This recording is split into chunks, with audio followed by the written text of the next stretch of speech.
Hi all. Telangana గిరిజన సంక్షేమ శాఖ ఏకలవ్య గురుకుల విద్యాలయ సంస్థ మహబూబాబాద్ ఉద్యోగ ప్రకటన అవుట్సోర్సింగ్ జాబ్స్ ఇవి. గిరిజన సంక్షేమ ఏకలవ్య గురుకుల విద్యాలయాల సంస్థ మహబూబాబాద్ జిల్లాలోని ఈ దిగువ సూచించిన బోధనేతర సిబ్బంది అవుట్సోర్సింగ్ ప్రతిపాదికన విధులు నిర్వహించుటకు అర్హులైన అభ్యర్థుల నుండి దరఖాస్తులు కోరబడుచున్నవి. ఆసక్తి గల అభ్యర్థులు వారి యొక్క దరఖాస్తులు బయోడేటాతో పాటు అర్హత ధృవీకరణ ప్రతులు జిరాక్స్ ప్రతులు 15/9/2025 సాయంత్రం 4 గంటలలోపు ప్రాంతీయ సమన్వయ అధికారి కార్యాలయం మహబూబాబాద్ నందు సమర్పించగలరు. ఇక్కడ రీజనల్ ఆఫీస్ మహబూబాబాద్లో మీ యొక్క ఎడ్యుకేషనల్ క్వాలిఫికేషన్స్ అవన్నీ రెజ్యూమ్తో సహా అవన్నీ మీరు అక్కడ సబ్మిట్ చేయండి. ఇది టోటల్గా అవుట్సోర్సింగ్ జాబ్స్. సో ఇక్కడ ఏమేమి పోస్టులు ఖాళీగా ఉన్నాయో ఒకసారి చూద్దాము. Hostel wardens, male faculty, male కావాలి.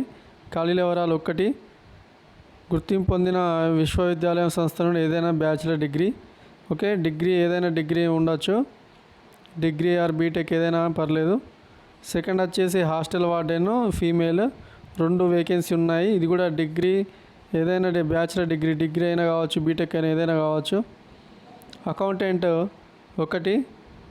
సో ఇందులో డిగ్రీ కామర్స్ ఉన్న వాళ్ళకి ప్రిఫరెన్స్ ఇస్తారు. కౌన్సిలర్ వచ్చేసి 4 ఉన్నాయి.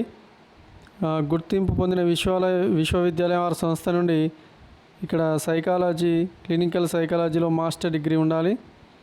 కేటరింగ్ అసిస్టెంట్ 1 వేకెంట్ ఉంది. కేటరింగ్లో 3 సంవత్సరాల డిగ్రీ కోర్స్ లేదా సత్సమానం లేదా రెగ్యులర్ ఎస్టాబ్లిష్మెంట్లో డిఫెన్స్ సర్వీసులో కనీసం 10 సంవత్సరాల సేవతో కేటరింగ్లో ట్రేడ్ ప్రావీణ్యత సర్టిఫికేట్. ఇది మాజీ సైనికులకు మాత్రమే. ఓకే, 3 సంవత్సరాల డిగ్రీ కోర్సు ఉండాలి కేటరింగ్లో. ఎలక్ట్రీషియన్ కమ్ ప్లంబర్ 3 ఉన్నాయి.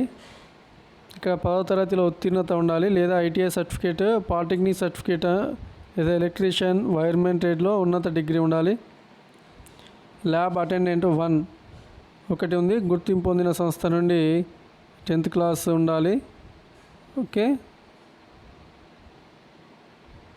సైన్స్ స్ట్రీమ్తో 12th అంటే ఇంటర్మీడియట్ ఉండాలి.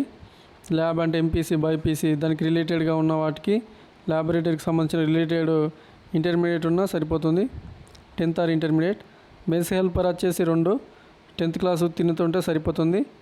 పైన చూపిన ఖాళీల సంఖ్యను పెంచుటకు మరియు ప్రకటన పూర్తిగా రద్దుపరచుటకు ప్రాజెక్ట్ అధికారి చైర్మన్ ఐటీడీ ఏటూరు నగరం గారికి అధికారం కలదు. సో ఇది వచ్చేసి అవుట్సోర్సింగ్. ఎవరైనా దగ్గరలో ఉన్న వాళ్ళు దీన్ని అప్లై చేసుకోండి. సో దీని యొక్క శాలరీస్ వచ్చేసి అవుట్సోర్సింగ్ బేస్ మీద ఉంటాయి. నాకు తెలిసి 3 కేటగిరీల వైజ్ ఉంటాయి. ఒక కేటగిరీ వచ్చేసి 22,800, ఒక కేటగిరీ వచ్చేసి 19,500, ఇంకొక కేటగిరీ వచ్చేసి 15,000. ఈ 3 అనుకుంటా 3 కేటగిరీలో ఉంటాయి అవుట్సోర్సింగ్. దాని ప్రకారం నాకు తెలిసి చెల్లిస్తారు. అంటే అవుట్సోర్సింగ్లో ఉన్న కేటగిరీస్ అవి. ఒకసారి మీరు వెళ్ళి దీని గురించి పూర్తిగా సమాచారం కనుక్కోండి. ఓకే.